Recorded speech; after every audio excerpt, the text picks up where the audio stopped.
네, 총선 공식 선거운동 사흘째이자 첫 주말인 오늘 여야는 수도권 민심 잡기에 총력을 기울이고 있습니다.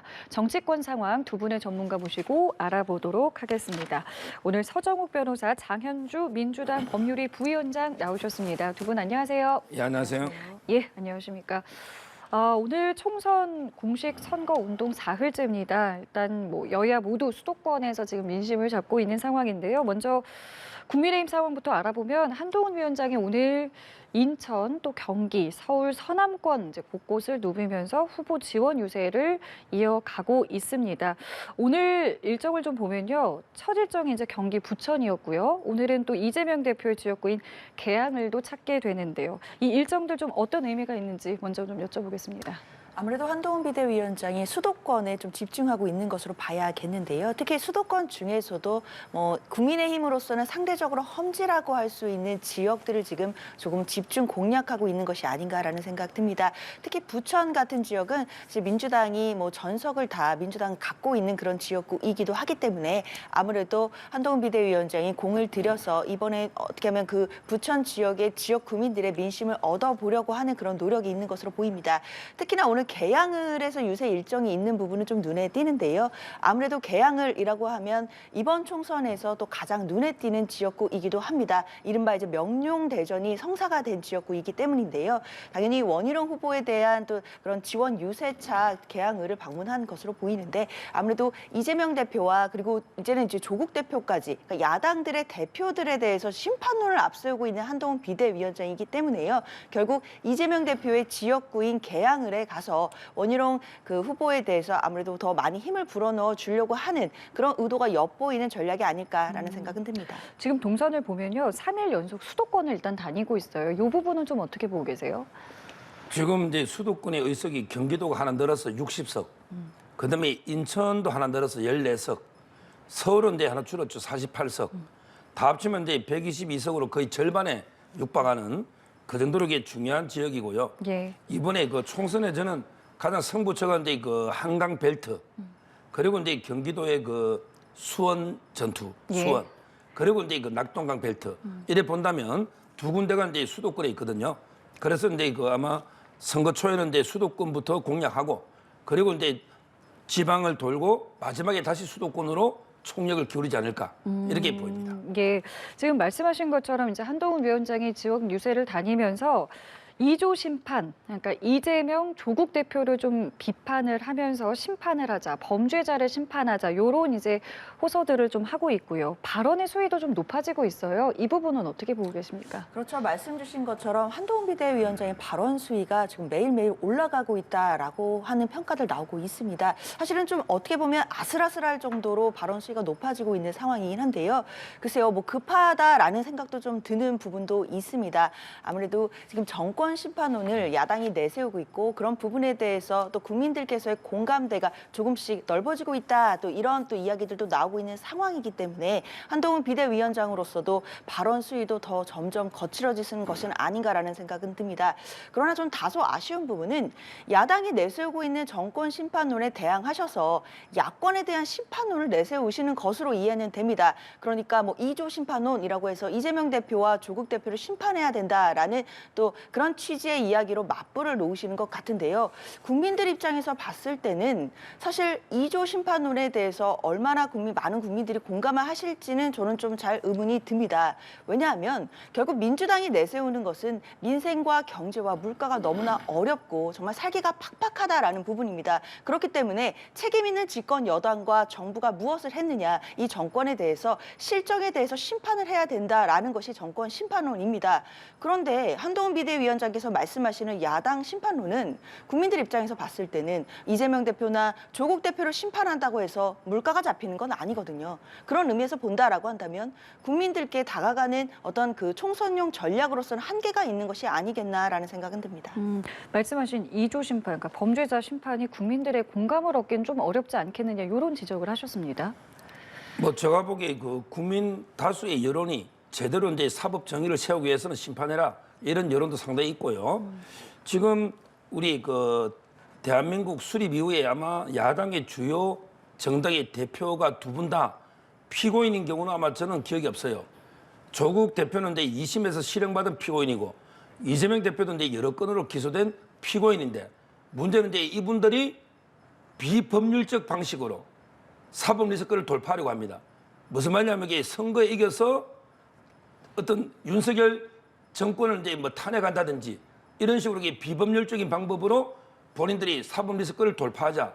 이거야말로 이게 그 권력으로 범죄를 덮으려는 이런 이제 반법치적인 발상이다. 이렇게 보고요. 예. 따라서 이제 그 언젠가는 사법 정의에서 두 분이 뭐 심판받겠지만 그 전에 정치적 심판을 먼저 해야 되는 거예요. 사법적으로 이제 심판하기 전에 정치적으로 심판해서 국민의힘이 뭐 승리할 때는 심판이 쉬워요. 그런데 만약에 이재명 대표나 조국 대표가 선거에서 압승해 버린다. 이러면 이게 탄핵 막 되면서 사법적 심판도 어려워질 수가 있는 거죠.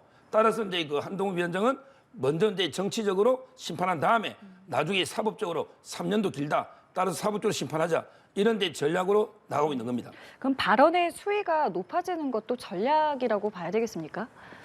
아무래도 이제 뭐 발언은 선거 치열해지고 예. 절박해질수록 이제 뭐 수위가 약간 세질 수는 있지만 그렇지만 이제 그 이재명 대표나 이런 이제 발언에 비하면 뭐 아직까지 이게 품격을 잃을 정도는 아니다. 저는 이렇게 봅니다. 알겠습니다. 오늘 이제 지원 유세 가운데 인천 남부권에 이제 현역 의원인 윤상현 후보의 지역구도 방문을 했는데요. 윤 후보의 발언 준비했습니다. 함께 보고 대답 이어가겠습니다. 저희들에게 한 번 더 기회를 주십시오. 민주당에 의해 독재를 막아주십시오. 민주당에 의해 폭주를 막아주십시오. 저희들이 처절하게 반성하고 용서를 구하겠습니다. 저희들이 밑바닥부터 한동훈 위원장과 예, 이 동구 미추홀 같은 경우에는 지난 총선에서 171차, 그렇죠? 그러니까 200표가 안 되는 요 표차로 이제 윤상현 의원이 승리를 했고 이번에 또 리턴 매치를 하는 지역이잖아요. 지금 현재 이곳의 판세를 좀 개인적으로 어떻게 보고 계세요? 사실 지금 이 지역구도 정말 접전지 중에 하나이기 때문에요. 지금 판세를 뭐 정확하게 예측하기는 어려울 겁니다. 그러니까 이제 4년 전에도 지금 윤석열 후보와 남영희 후보가 당시에 171표 차, 그러니까 네. 전국에서 최소 득표 차로 이제 희비가 교차되는 그런 지역구 중에 하나였거든요. 그렇기 때문에 이번에 다시 리턴 매치가 시작이 되는 것이고 지금도 뭐 누구 하나 무슨 누가 우세하다 이런 것을 뭐 가늠하기 어려울 정도의 그런 판세가 있다라고 알려져 있습니다. 그만큼 총선이 끝까지 진행되는 동안 다 낮은 자세로 절박한 자세로 선거에 임해야만 지역 국민들께 한 표라도 더 얻을 수 있는 그런 지역이 아닌가라는 생각이 들고요. 당연히 민주당 내부에서는 이번 선거가 정말 어렵다. 그렇기 때문에 더욱 낮은 자세로 절박하게 임해야 된다라는 부분에 대해서 공감대가 있기 때문에 뭐 민주당의 남영희 후보는 정말 지금 절박하게 선거를 하고 있다라고 생각하고요. 마찬가지로 국민의힘의 윤상현 후보도 마찬가지로 이제 절박한 마음으로 선거를 하겠지만 결국에 총선 끝까지 이 판세가 어디로 갈지는 결국 국민들의 마음을 누가 얻는지에 다른 것이기 때문에 총선 끝날 때까지 뭐 긴장을 늦출 수는 없을 것 같아 보입니다. 개인적으로 뭐 수도권 판세 좀 어떻게 읽고 계세요? 수도권은 이제 그 뭐 국민의힘 입장에서는요. 예. 상당히 그 어떻게 보면 잃을 건 없어요. 워낙에 기존에 뭐 인천도 2석밖에 없어요. 윤상현 포함해서. 예. 그다음에 서울, 경기도 이제 뭐 7석씩밖에 안 되는데 저 개인적으로는 이제 그 수도권 판세에서 정당의 뭐 여러 가지 지지율이나 모든 걸 해보면 서울은 상당히 선전할 것 같아요. 오히려 경기도보다 서울에서는 이제 그 상당히 그 엇비슷하게 선전할 걸로 예상이 되고 그다음에 그 경기도도 이제 그 수원이라든지 또는 이제 용인 이런 지역 중심으로 아마 이제 약진하지 않을까 이렇게 그 예상이 되고 예. 특히 이제 인천은 원래는 이제 여야 보수 진보가 팽팽했던 지역입니다. 인천도 예. 시장이나 그 봤을 때 이게 너무 16석 중에 2석은 적잖아요. 상당히 그 팽팽하게 저는 아마 수도권 전체가 거의 민주당과 국민의힘이 거의 비슷하지 않을까 이렇게 예측이 됩니다. 알겠습니다. 자, 이재명 대표의 움직임도 좀 살펴보겠습니다. 이재명 대표는 송파를 시작으로 한강벨트 공략에 오늘 나섰는데요.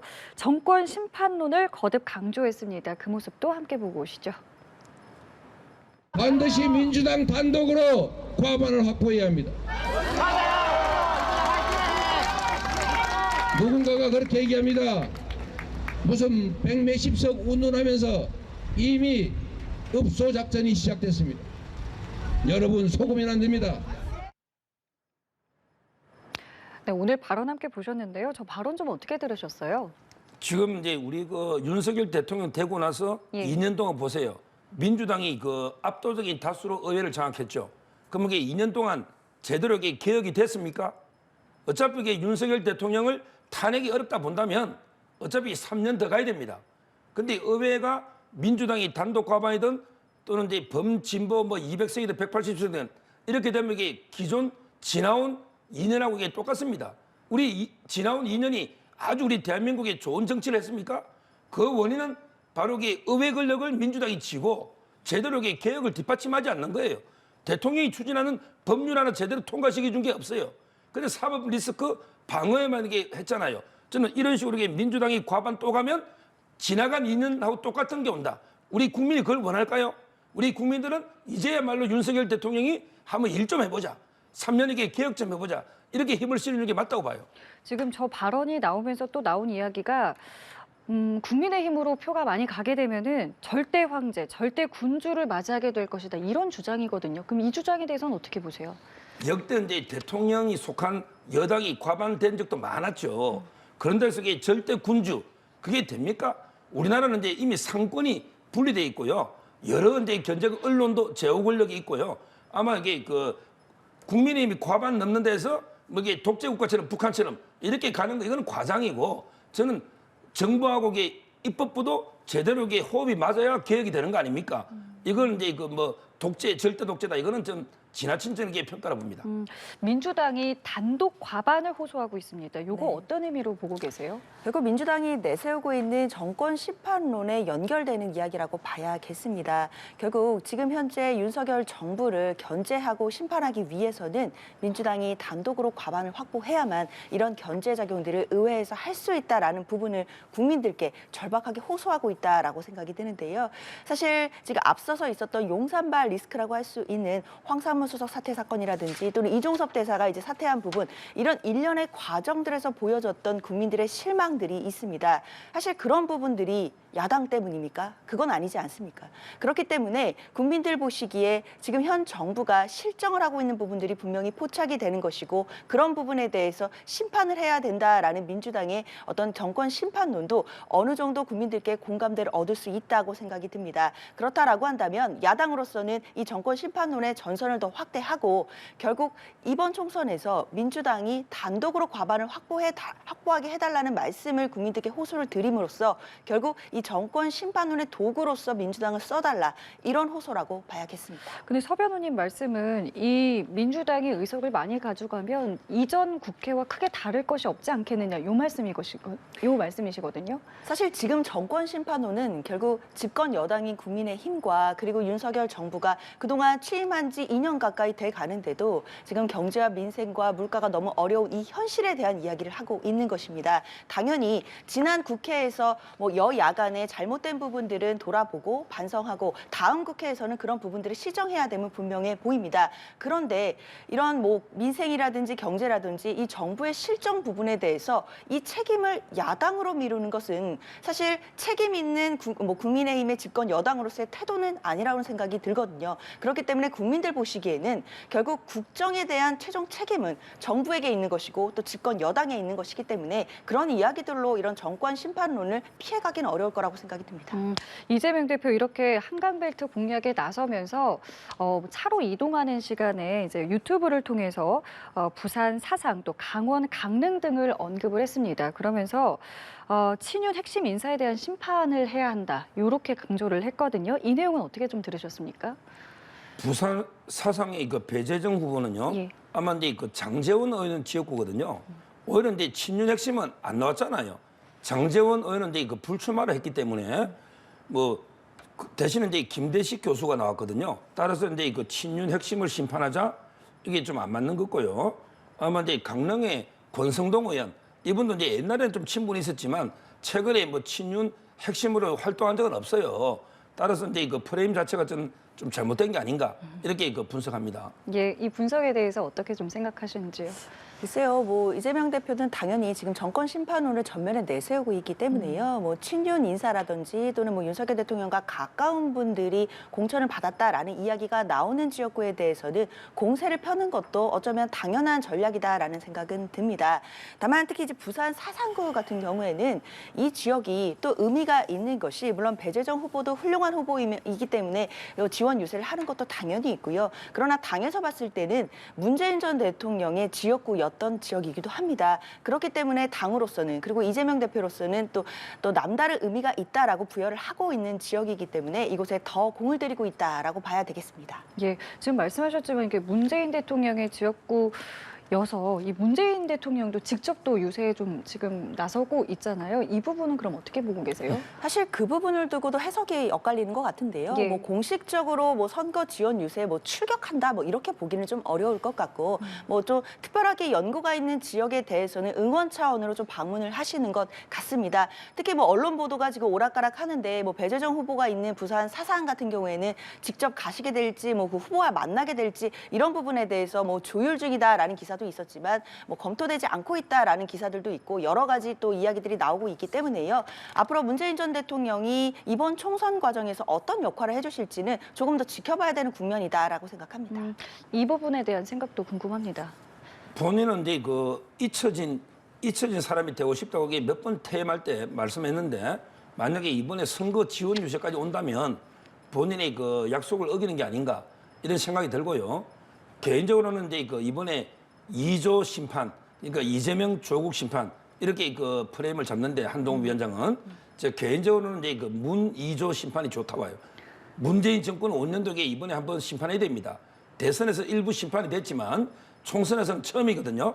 그래서 이제 그 문재인 정권 5년을 그럼 이게 잘했느냐 이런 부분도 심판. 그래서 이제 문재인, 이재명, 조국, 문 2조 심판 이게 아마 프레임 되지 않을까 봅니다.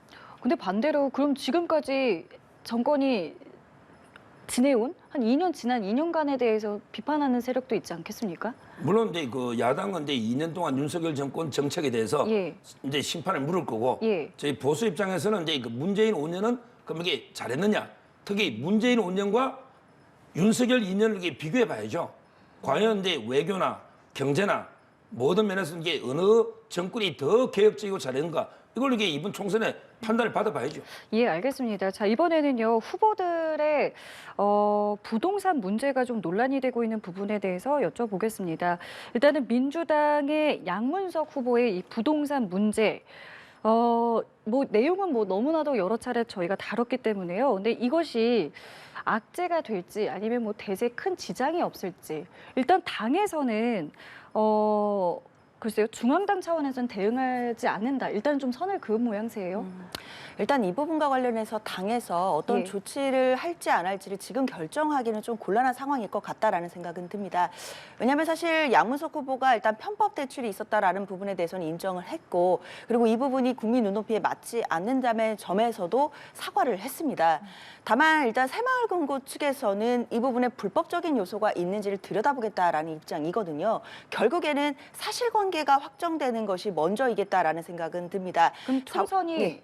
이제 불과 얼마 안 남았는데 그것과는 별개로 진행이 돼야 되는 사안이라고 보시는 거고요. 예, 당장 월요일부터 새마을금고 중앙회에서 예. 그 전수조사를 한다라고 하거든요. 그렇게 된다라고 한다면 사실 당시에 사업자 대출 때 뭐 제출됐던 서류라든지 이런 게 다 남아 있을 테니까 아마 그런 부분들 상에서 혹시 뭐 편법을 넘는 불법적인 어떤 그런 상황들이 있었는지를 아마 점검하게 될 것이라고 보이거든요. 일단 그런 상황들이 나와야 될 것 같고 다만 이 부분 같은 경우에는 후보도 인정하고 있듯이 불법이냐 편법이냐 이런 것을 떠나서 국민 눈높이에 맞는지가 또 가장 중요할 수 있거든요. 사실 총선이 한 열하루 앞으로 남은 상황이기 때문에 국민 눈높이 그리고 국민 정서법에 맞는지가 또 가장 중요한 화두로 떠오른다라고 한다면 이제 더 낮은 자세로 지역 구민들께 본인들의 이 상황을 좀 설명하고 해명을 하는 노력이 좀 더 필요하지 않나라는 생각은 듭니다. 예, 설명하고 해명해야 하는 노력이 좀 더 필요한 상황이다라고 말씀하셨습니다.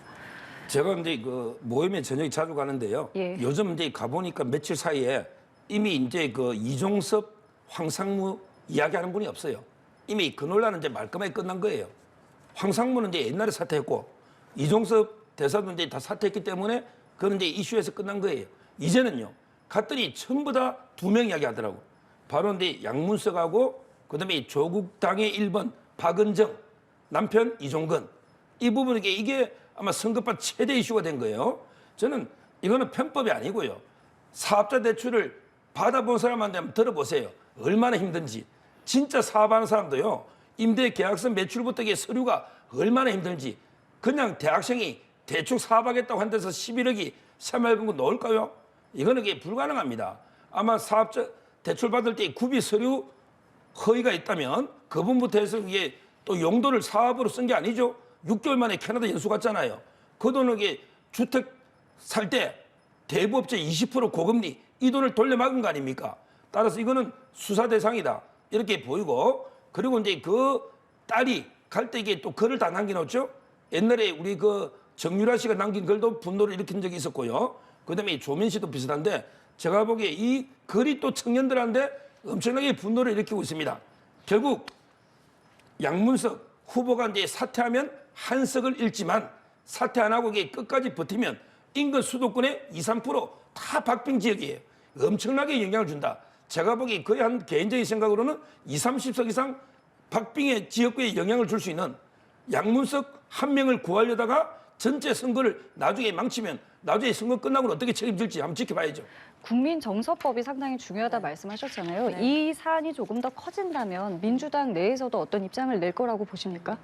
일단 아직은 그 부분을 예단하기는 어려울 것 같습니다. 뭐 말씀 주신 것처럼 너무 많은 전제들이 깔려있기 때문일 텐데요. 다만 민주당 차원에서도 국민정서법 그리고 국민 눈높이가 가장 중요하다는 것을 알고 있기 때문에 이번 사안과 관련해서 그리고 일단 새마을금고의 그 중앙회에서 하고 있는 그런 뭐 전수조사라든지 그다음에 사실관계 확정 이런 부분도 보겠지만 특히나 그 지역 구민들과 그리고 국민 전체의 눈높이에 이 부분이 맞는지의 여부 이런 부분들도 좀 더 낮은 자세에서 계속 살펴볼 것임은 분명해 보입니다. 예, 알겠습니다. 자, 그리고 또 다른 후보입니다. 공영훈 후보 같은 경우에 이제 아빠 찬스 논란이 좀 있었는데 이번에는 이제 현대차 임원 시절에 엔진 결합에 대해서 이제 축소 은폐했다라는 의혹을 이제 개혁신당 측에서 내놓고 있습니다. 여기에 대해서 이제 공 후보 같은 경우에는 법적 대응하겠다, 허위 사실이다라고 이야기하고 있는데요. 이 내용은 어떻게 좀 보고 계십니까? 평소에 명예훼손보다 예. 선거 기간 중에 후보자를 낙선시키기 위해서 허위사실한다. 엄청나게 가중처벌하는 조항이 있어요. 그렇다면 과연 이제 현대차의 공익 제보자 김모 씨 있잖아요. 예. 이 공익 제보자에게 그 허위라면 엄청나게 구속되면서 처벌을 많이 받을 거예요. 그런데 뭐 때문에 허위 폭로할까요? 이분이 뭘 얻으려고? 저는 그래 봅니다. 이게 팩트가 아니라면 자기 인생을 걸고 굳이 공익신고 제보할 이유가 없잖아요. 어차피 재판이 될 텐데 그만큼 이게 확실한 증거나 자료가 있으니까 신고하지 않을까요? 아마 이제 고소해 보시면 뭐 저는 수사 빨리 신속하게 하면 진실이 드러날 걸로 일단 이걸 보이고요. 예. 이걸 떠나서 이게 그 아들한테 그 정리한 거 있잖아요. 예. 이거만 해도 이게 문제예요. 그 집을 파는 사람 입장을 보자고요. 만약에 몇 달 뒤에 레미콘 공장에 이전한다. 그러면 이게 헐값에 팔까요? 그 파는 사람은 정보를 모르는 거죠. 근데 사는 사람에게 몇 달 뒤에 이전한다. 그러면 이게 얼마나 뛰겠냐. 이래서 이게 내부 정보로 산 의심이 거의 가잖아요. 그리고 이제 나중에 서울시에서 규제로 허가제로 묶으려는데 근데 군대에 있는 22살 공군 병장 아들한테 이게 정려하는 거예요. 뭐 본인은 정려 세금 다 냈다는데 정려세는 11억 8천 기준으로 합니다. 근데 그걸 내주고 나면 나중에 이 땅값이 집값이 2배, 3배 뛰면 그 고스란히 아들 몫이 되는 거 아닙니까? 저는 이것만 가지고 어떻게 후보로 자격이 있는가 의심이 들어요. 그러니까 두 가지 의혹이 있는 건데요. 이게 일단 당장 있을 어떤 선거에, 표심에 어느 정도 영향이 있을 거라고 보십니까? 사실 뭐 선거에 당연히 민주당으로서는 좋은 이슈는 아닙니다. 당연히 악재일 수밖에 없는 거고요. 다만 지금 후보가 이 부분에 대해서 적극적으로 해명을 하고 있는 상황이거든요. 이제 말씀 주신 것처럼 뭐 자녀에게 이제 증여를 한 부분 같은 경우에도 뭐 법적으로 증여세를 다 납부를 했고 뭐 크게 절차상 문제가 없었다라는 입장을 계속 내고 해명을 하고 있는 상황이고 지금 이 공익 제보자가 이야기하고 있는 뭐 기사에 대해서 압력을 행사했다 이 부분과 관련해서도 또 후보가 계속적으로 이제 해명을 하고 있는 것으로 지금 알고 있습니다. 다만 이 부분과 관련해서 중요한 것은 뭐 계속해서 반복해서 말씀드리지만 국민 눈높이거든요. 그럼 결국에는 뭐 불법적인 요소가 없었다라고 하더라도 국민 눈높이에 봤을 때 이런 부분들이 합당하냐라고 보는 것은 또 다른 문제일 수 있기 때문에 후보로서는 당연히 이런 부분에 대해서 더 낮은 자세로 계속해서 설명하고 또 국민들이 궁금해하시면 그것에 대해서 계속해서 해명할 의무가 있지 않겠나라는 생각은 듭니다. 예, 알겠습니다. 자, 그리고 이 내용도 살펴보겠습니다. 이종섭 호주 대사가 임명된 지 25일 만에 결국 사퇴했습니다. 알려진 거에 따르면은 한동훈 위원장이 사의를 직접 요청한 것으로 전해지고 있는데요. 어떻게 보셨습니까? 글쎄요, 뭐 한동훈 비대위원장이 어떤 식으로 대통령실에 이야기를 하고 그리고 대통령실이 어떤 과정을 거쳐서 이 의견을 뭐 수용하게 됐는지까지 자세한 건 알 수는 없겠습니다. 다만 중요한 것은 국민들 보시기에는 일단 이종섭 대사가 사퇴를 했다라고 해서 이 모든 문제가 종결된다고 생각지는 않으실 것 같습니다. 애초에 남는 의문은 왜 그러면 핵심 피의자인 이종섭 전 장관을 굳이 호주 대사로 임명해서 출국 금지까지 해제시키면서 대사로 내보냈어야 하는지 다시 본질적으로 이 문제로 돌아가는 것 아닌가라는 생각이 듭니다. 그렇기 때문에 이 과정에 대해서 진상조사는 정말 필요해 보이고요. 한동훈 비대위원장이 이 사퇴에 대해서 건의를 하셨다라고 하니까 정말 진정성 있게 이것이 총선용이 아니라 정말 진정성 있게 민심을 받드는 것이라면 민주당이 관련한 특검법을 발의를 해두었습니다. 이 특검법에 대한 의견이 어떠신지를 추가적으로 입장을 내주셔야 국민들 들으시기에 이것이 총선용이 아니라 정말 민심을 받들려고 하는 그런 비대위원장의 속뜻이 있겠구나라고 생각하지 않으실까라고 생각합니다. 일단 사퇴에 대해서는 어떻게 보셨습니까? 뭐 제가 보기에 전혀 뭐 사퇴할 이유가 저는 없다 봐요. 상당히 억울하다 봅니다. 그럼에도 이제 불구하고 선거가 워낙 급하니까 아마 이제 그 당을 위해서 사퇴한 게 아닌가 이래 보이고요. 가장 이제 큰 거는 민주당에서 수사 외압 프레임인데 수사 외압. 자, 첫째 수사권이 있습니까? 헌병이 수사권이 있나요? 우리 군사법원법이 바뀌어가지고 사망사고나 그다음에 그 성범죄는요 일반 경찰에서 수사합니다. 지금 이제 경북지방경찰청에서 수사하는 거예요. 여기다가 전화해가지고 빼라 마라. 이거는 외압입니다. 근데 군대 헌병이 수사권이 없는데 무슨 수사권에 외압을 가합니까? 수사권이 있어야 외압을 가하잖아요. 수사권이 없다. 자, 두 번째 외압이냐? 예를 들어 우리 연합뉴스 있는데 정치부 기자가 기사를 썼어요. 근데 그 정치부장이 보고 야 이거 좀 고쳐. 또 이게 정치부장이 봤는데 보도국장이 보고 이거 문제 있네. 이거 팩트 체크 다시 해봐. 이게 외압입니까? 아니면 이게 정당한 권한 지시입니까? 지금 군대에서 이 군인이 독자적인 권한이 어디 있습니까? 군인은 무조건 이게 상관이 예를 들어 대통령이 통수권 잡으면 대통령이 이래라면 이라는 거고 대통령이 지휘하죠. 그 밑에 국방부 장관, 그다음에 참모총장이 있는 거예요. 따라서 이게 위계 질서 범위 내에서 상관의 지시가 외압이다. 이 자체가 이게 잘못된 프레임이다. 따라서 이제 수사권도 없고 외압도 아닌데 아무런 출국 금지할 이유가 없는데 한 거예요. 자, 근데 공처가 출국 금지는 원칙이 3개월입니다. 근데 공처가 1월 달부터 해놓고 아직 안 부르고 있어요. 제가 지켜볼 겁니다. 언제 부를지, 1년 뒤에 부를지, 3년 뒤에 부를지, 몇 년 뒤에 부를지, 부르지도 수사 준비 하나도 안 해놓고 출국 금지부터 한 공처. 이거야말로 직권남용으로 반드시 공수처 관계자는 처벌돼야 됩니다. 이거야말로 직권남용이에요. 준비 안 돼서 출국 금지하는 게. 이 부분에 대해서는 어떻게 보십니까? 뭐 서 변호사님께서 많은 이제 법률적인 말씀을 해주셨는데요. 그런 부분들을 수사하라고 공수처가 지금 수사를 하고 있는 중입니다. 그래서 그런 혐의를 받고 있는 핵심 피의자였던 것이고, 그래서 출국 금지까지 됐었던 것인데 그런 분을 대사로 임명해서 또 출국 금지를 해제하고 또 출국시킨 부분, 이 과정에 대해서는 여전히 의문이 남기는 합니다. 왜 그렇게 무리하게 임명을 했어야 되는지에 대해서 저는 국민들께서도 궁금해하실 거라고 생각이 들고요. 그렇기 때문에 이 부분에 대해서 이종섭 대사가 이제 사퇴를 하고 본인이 수사를 받겠다라고 한 건 다행이지만 그렇다고 하더라도 본질적으로 임명 과정에 대한 문제는 그대로 남는 것 같습니다. 그렇기 때문에 이 부분에 대해서 진상을 알아봐야 한다는 야당의 요구에 대해서 한동훈 비대위원장도 응답해 주셨으면 좋겠다라는 생각 듭니다. 그럼 이 내용과 관련해서 총선에서는 어쨌든 여당 입장에서 악재를 덜어냈다 이렇게 보면 되겠습니까? 글쎄요, 뭐 조금은 그래도 사퇴를 했으니까 조금은 악재가 덜어진 것 아니냐라는 의견이 있을 수도 있을 것 같은데요. 본질적으로 해소가 되었냐라고 한다면 그렇진 않은 것 같습니다. 물론 이종섭 대사가 사퇴를 하고 대통령이 이 부분을 수용을 했지만 시기적으로 조금 늦은 감은 있거든요. 그리고 시기적으로도 늦었지만 또 본질적인 해결 방안도 아니었다라고 본다면 이거 자체가 이번 총선에 미칠 영향은 분명히 아직도 남아있다라고 봐야 될 것 같습니다. 다만 한동훈 비대위원장이 이 부분과 관련해서 과연 더 한 발짝 나간 전향적인 입장은 표명해 줄 수 있을까? 이 부분은 저도 주목하고 있는데요. 만약 그런 것이 아니라 그냥 사퇴가 됐으니까 이제 다 해결됐다라는 취지로 계속해서 입장을 주신다라고 한다면 국민들께서는 고개를 갸웃거리시지 않을까라고 생각합니다. 저는 처음부터 그 국방부 장관이 물러난 것부터 잘못됐다 봐요. 왜냐하면 이제 그 해병대 군인 한 분이 물론 안타깝게 그 대민 지원하다가 급류해 저는 불가능하게 보는데 이런 이제 그 한 분의 안타까운 죽음이 있었죠. 그런데 속에 군인 국방부 장관이 다 물러난다. 이게 나라 군인이 되겠습니까? 군대 사고 있을 때마다 다 물러나야 됩니까? 그런데 그때 야당이 어떻게 했습니까? 무조건 탄핵하겠다. 탄핵하면 이게 직무가 중단되니까. 그럼 국방 안보가 중요하잖아요.